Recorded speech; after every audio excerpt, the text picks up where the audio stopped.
Buenas, nosotros estaremos hablando sobre el síndrome de hipertensión endocranial.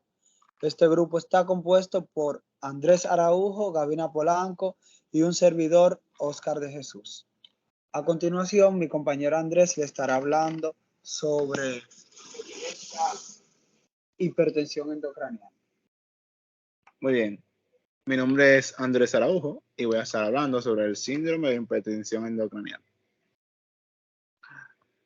El síndrome de hipertensión intracraneal o endocranial se caracteriza por un aumento mantenido de la presión intracraneal, esta por encima de los límites de la normalidad. La presión intracraneal viene determinada por la presión del líquido cefalorraquídeo dentro de los ventrículos cerebrales, la cual depende del flujo sanguíneo cerebral y el flujo del líquido cefalorraquídeo. Entonces ahora vamos a estar hablando sobre el líquido cefalorraquídeo. La función principal del líquido cefalorraquídeo es mecánica. Esa sirve como un tipo de cubierta de agua para la médula espinal y el encéfalo. Los protege de golpes con potencial lesivo sobre la columna vertebral y el cráneo. Y también lo protege contra los cambios agudos de la presión venosa. El encéfalo, que pesa cerca de 1500 gramos y cuyo contenido de agua se aproxima al 80%, pesa solo 50 gramos cuando se suspende en el líquido cefalorraquídeo, de modo que casi flota en él. Además, como el encéfalo y la médula espinal carecen de conductos linfáticos, el líquido cefalorraquídeo sirve para eliminar, desechos, así que tiene una acción de vertedero. Los productos del desecho del metabolismo cerebral, sobre todo el CO2 y lactato e iones de hidrógeno, son excretados por el líquido cefalorraquídeo. La velocidad promedio de formación del líquido cefalorraquídeo es de 21 a 22 mililitros por hora, es decir, 0.35 mililitros por minuto en promedio. Es decir, que produciríamos 500 mililitros por día. En su totalidad, el líquido en cuestión se renueva 4 o 5 veces al día. Los sitios principales de formación del líquido cefalorraquídeo son los plexos coroideos, que están en el suelo de los ventrículos lateral, tercero y cuarto. Un poco de líquido cefalorraquídeo se forma en las meninges, incluso después de extirpar los plexos mencionados. Asimismo, las células epiteliales coroideas, como otros epitelios secretores, contienen organelos que indican su capacidad para una función secretora dependiente de energía, es decir, transporte activo. Los vasos sanguíneos de las regiones suprapendimarias y de la pía madre también contribuyen a la formación del líquido cefalorraquídeo, y algunas sustancias entran en él con facilidad desde las meninges y los plexos coroideos. Este fluye en sentido descendente y pasa por el tercer ventrículo. Luego pasa por el acueducto, el cuarto ventrículo y los agujeros de Mahenji en sentido interno y de Luschka en sentido externo. Estos pasan hasta la base del bulbo. Luego de la base del bulbo pasan a los espacios subaracnoides perivulvares y también a los espacios subaracnoides perimedulares, para luego seguir alrededor del tallo encefálico en sentido rostral hasta las cisternas basales y laterales, luego a través del orificio tentorial y por último alcanzar las caras laterales y superiores de los hemisferios cerebrales, sitios en donde se absorben en su mayor parte.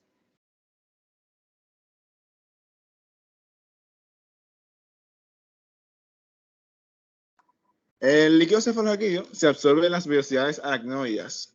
Estas son excrescencias microscópicas de la membrana aracnoidea que penetran en la dura madre y fluyen hacia el seno sagital superior y otras estructuras venosas. Ahí se agregan múltiples vellosidades para formar las granulaciones o cuerpos de Pacchioni, algunos de tamaño suficiente para producir indentación en la tabla de la bóveda craneal.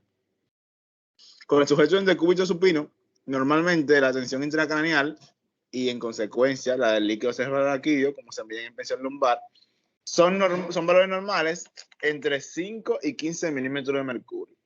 Como media sería 8 milímetros de mercurio o 110 milímetros de agua, porque 1 milímetro de mercurio equivale a 13.7 milímetros de agua. Conforme la cabeza y el tronco se elevan de manera progresiva, el peso de la columna del líquido cefalorraquídeo se añade en incrementos a la presión del espacio subaracnoide lumbar.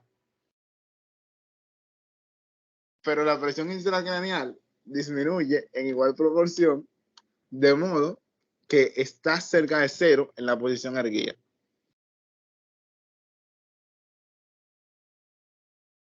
Muy bien, ahora voy a estar hablando un poco sobre lo que es el incremento de la presión intracraneal, entrando en tema.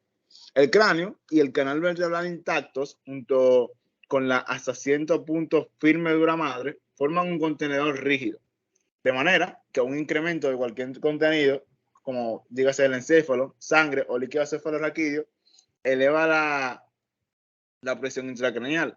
Además, un aumento de volumen de cualquiera de estos tres componentes debe darse a expensas de los otros dos, relación que se conoce como doctrina de Monro-Kelly. La presión intracraneal es el resultado de un equilibrio mantenido entre los diversos componentes que se alojan dentro de la bóveda craneal. El cráneo es rígido y destinado a albergar un volumen interno de tejido cerebral en un 80%, sangre en un 10% y líquido cefalorraquídeo en otro 10%. Una alteración en estos componentes produce un desequilibrio en el sistema, obligado a instaurar mecanismos compensadores. Bien, ahora voy a estar hablando sobre las distintas fases de compensación intracraneal o las distintas fases de la hipertensión intracraneal. Existen tres fases. La primera es la fase de compensación. En fases iniciales, el aumento de cualquiera de los componentes intracraneales produce un desplazamiento de la sangre y el líquido cefalorraquídeo a lo largo del eje espinal. Así, logramos mantener una presión intracraneal dentro de la normalidad. En el caso de los lactantes, donde las suturas craneales permanecen abiertas, la compensación inicial es un abombamiento de la fontanela anterior y un despegamiento de las suturas craneales. Esto tiene el objetivo de aumentar el volumen interno que el cráneo es capaz de albergar, dando como resultado un aumento del perímetro craneal. La segunda fase, que es la fase de descompensación. Una vez alcanzado el límite de compensación, se inicia un aumento progresivo de la presión ejercida por el líquido cefalorraquídeo dentro de los ventrículos cerebrales, produciéndose así la hipertensión intracraneal. En esta fase, cualquier aumento adicional en el volumen de la lesión se acompaña de un aumento correspondiente en la presión intracraneal. La pendiente de la curva en esta fase es pronunciada, de modo que pequeños cambios en el volumen causan cambios significativos en la presión intracraneal. La tercera fase, que es la fase de herniación, se produce cuando el aumento de presión en algunos de los componentes craneales delimitados por estructuras rígidas, como la hoz del cerebro, la tienda del cerebelo o el foramen magno, produce un desplazamiento del parénquima cerebral a través de dichas estructuras, causando o ocasionando una hernia del tejido cerebral. Como consecuencia de esta herniación, se produce lesión cerebral. Esta se produce por compresión y tracción de las estructuras implicadas, así como por isquemia debido al compromiso de elementos vasculares. La etiología del síndrome de hipertensión intracraneal. Esta aparece como un resultado de alteraciones en cualquiera de los elementos que alberga la bóveda craneal, como ya fue dicho, siendo múltiples las causas y los mecanismos que pueden desencadenar este síndrome. Existe una entidad en la que se produce un aumento de la presión intracraneal de forma idiopática, destacándose cualquier alteración secundaria responsable del mismo, conocida por hipertensión intracraneal idiopática o pseudotumor cerebri. Entre otras causas se encuentran las que están en esta tabla, que podrán leer más próximamente.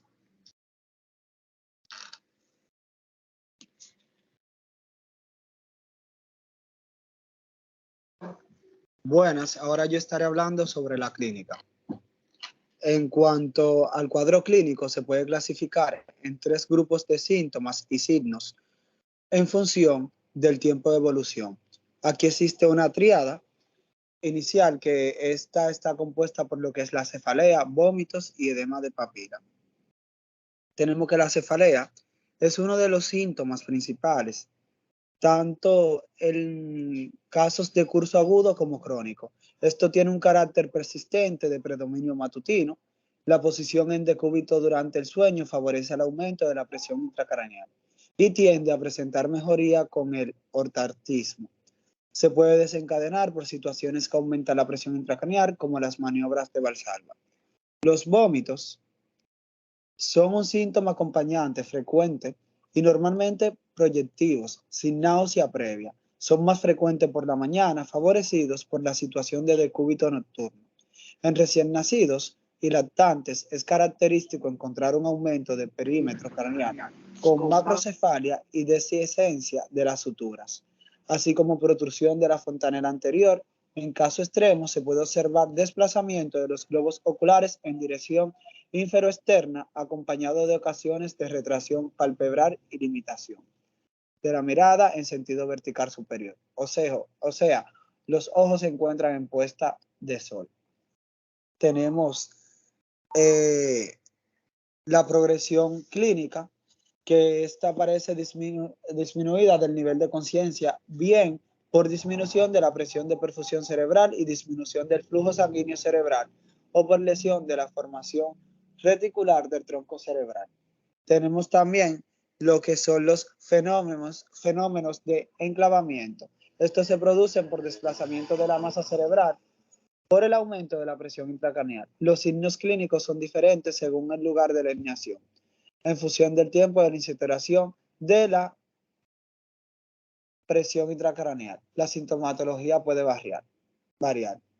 El cuadro clínico de inicio agudo puede aparecer una alteración brusca del estado mental caracterizada por onubilación o somnolencia, o menos frecuente aparición de convulsiones. Tenemos que en su evolución puede observarse manifestaciones sistémicas como hipertensión arterial, bradicardia o depresión respiratoria.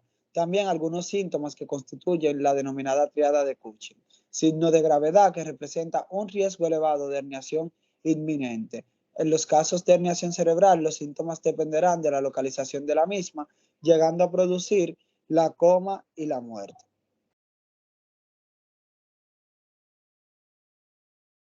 Buenas, mi nombre es Gabina Polanco y yo estaré hablando sobre el diagnóstico. El diagnóstico de la hipertensión intracraneal se establece en base a una historia clínica compatible y hallazgos característicos de la exploración física. Si bien su diagnóstico de confirmación generalmente viene determinado por las pruebas de neuroimagen.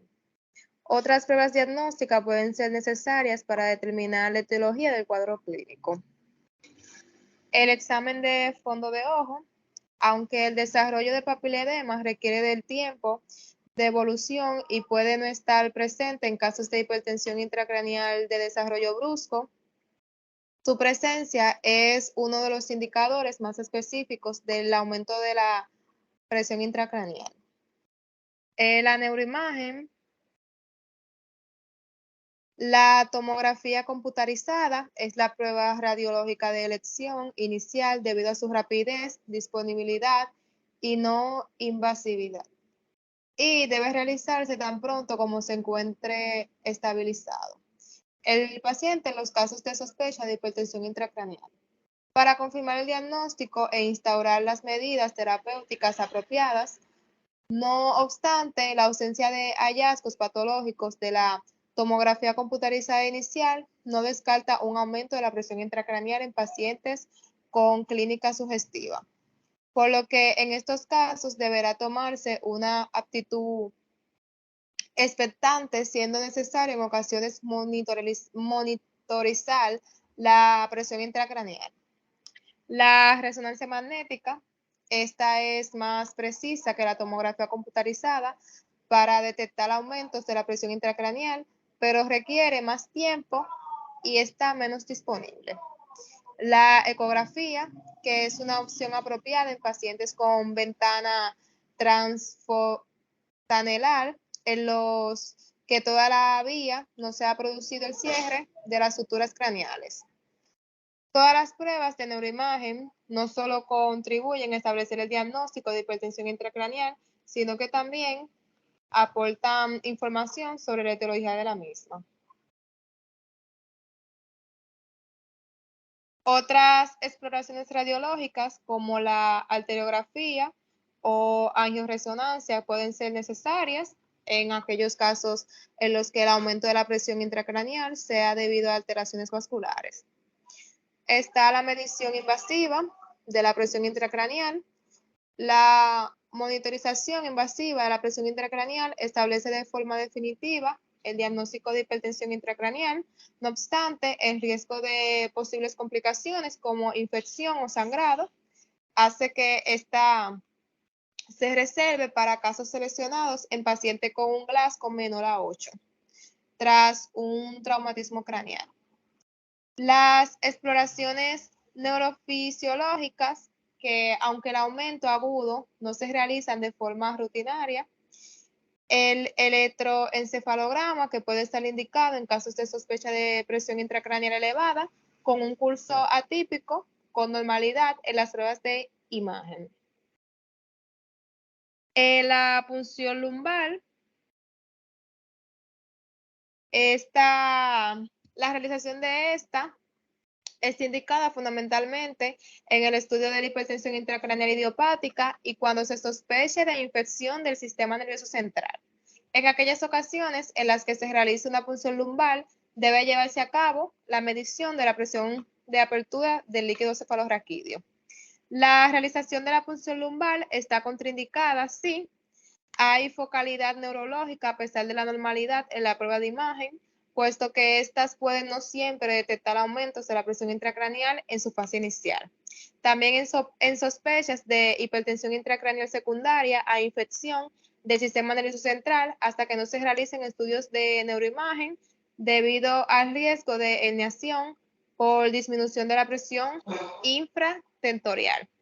En ningún caso, la demora a la hora de la realización de la punción lumbar en niños con sospecha de hipertensión intracraneal secundaria a infección debe retrasar el inicio de la antibioterapia empírica.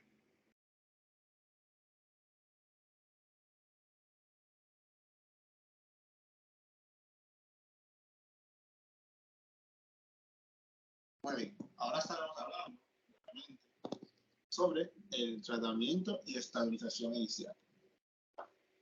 El tratamiento urgente del síndrome de hipertensión intracraneal está indicado en aquellos pacientes con cifras de presión intracraneal mayores de 20 milímetros de mercurio. Esto tiene que durar más de 5 minutos y también en aquellos pacientes con presión intracraneal, un aumento de la presión intracraneal desconocido.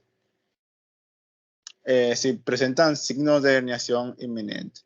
El tratamiento se basa generalmente en estabilización inicial del paciente. También la instauración de medidas de soporte que prevengan el desarrollo de complicaciones neurológicas. Los objetivos de la estabilización son asegurar la oxigenación y ventilación adecuadas para así prevenir la vasodilatación y secundariamente la elevación de la presión intracraneal por hipoxemia e hipercapnia. Y dos, mantener una tensión arterial normal para mantener una adecuada presión de perfusión en el cerebro y prevenir la isquemia cerebral. Aquí tenemos un protocolo que se podría utilizar en estos casos para evaluar y cómo sería nuestro proceder.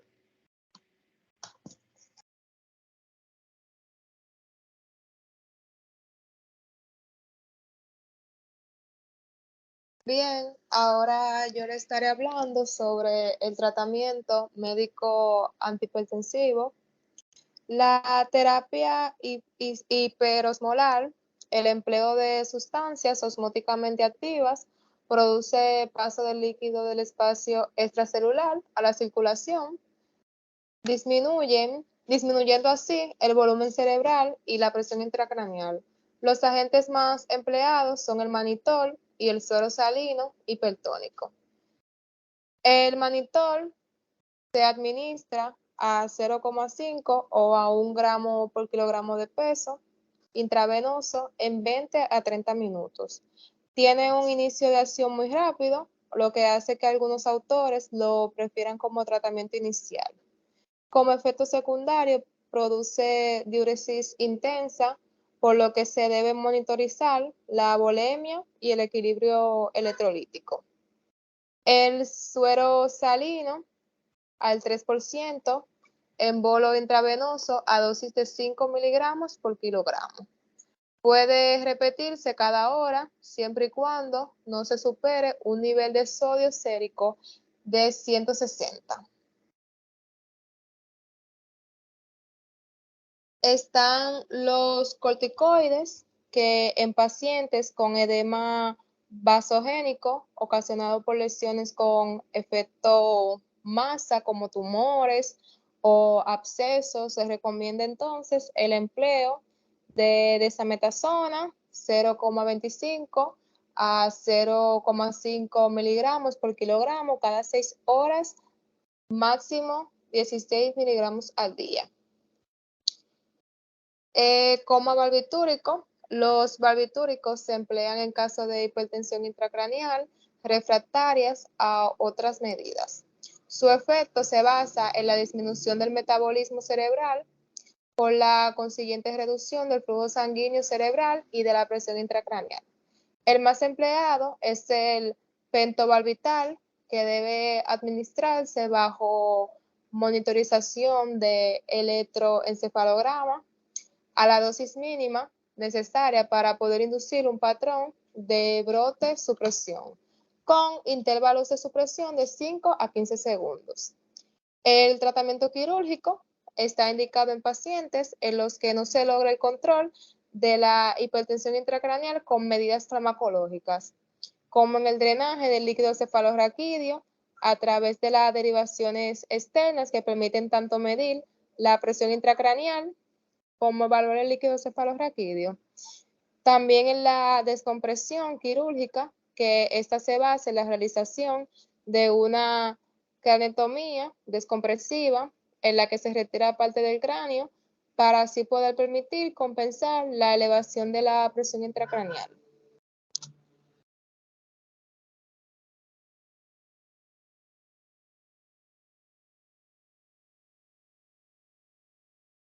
Yo estaré hablando sobre la hipertensión intracraneal idiopática. En cuanto a la hipertensión intracraneal idiopática o pseudotumor cerebri, se caracteriza por la presencia de signos y síntomas de aumento de la presión. De la presión intracraneal, obviamente. En ausencia de anomalía estructural en las pruebas de imagen y de alteraciones en la composición del líquido cefalorraquídeo. La patología es desconocida, pero se establecen 3 mecanismos fundamentales a través de los cuales diversos factores etiopatogénicos actúan, que es el aumento de producción de líquido cefalorraquídeo en los precios coroides, disminución del drenaje del líquido cefalorraquídeo a través de las granulaciones aracnoideas y un aumento de la presión en los senos venosos. También, aunque esto se trata de una enfermedad idiopática por definición, en un pequeño porcentaje de los casos se ha relacionado con afecciones sistémicas como enfermedades endocrinológicas. Esto puede ser como la enfermedad de Addison, la hipoparatiroidismo, la obesidad, hipervitaminosis A y administración de ciertos fármacos como la tetraciclina, retinoides, hormona de crecimiento y corticoides. Los mecanismos a través de los cuales estas entidades conducen a un aumento de la presión intracraneal son inciertos. En cuanto a las manifestaciones clínicas, más frecuente es la cefalea. Aquí no existe un patrón específico característico de hipertensión intracraneal, pero sí es frecuente que esta sea más intensa al despertar y mejore a lo largo del día. Otros síntomas más característicos son las náuseas y vómitos, cervicalgia, también tinnitus pulsátil y alteraciones visuales como fotosias, pérdida visual intermitente de segundos de duración característica de papiledema o diplopía secundaria a parálisis del sexto par craneal. En cuanto al diagnóstico, de exclusión, por lo que ante la sospecha de hipertensión intracraneal deben realizarse las pruebas complementarias precisas encaminadas a confirmar el diagnóstico y a excluir causas secundarias. Tenemos aquí un cuadro que dice el tratamiento farmacológico de la hipertensión intracraneal idiopática, donde tenemos los medicamentos, como está, un ejemplo sería la acetazolamida, que serían una dosis de 20 a 100 miligramos por kilogramo por día, cada 12 horas. La dosis máxima es de 2. Esta lo que va a hacer, que va a actuar disminuyendo la producción del líquido cefalorraquídeo. Hay otros medicamentos, como está el topiromato y también la furosemida. En caso de la furosemida, la dosis es de 1 a 2 miligramos por kilogramo por día cada 8 a 12 horas. Esta va a actuar inhibiendo el transporte de sodio al tejido cerebral. Se ha descrito como una terapia adyuvante válida empleándose de forma conjunta con acetosolamina. Hasta aquí fue nuestra exposición. Muchas gracias por su atención.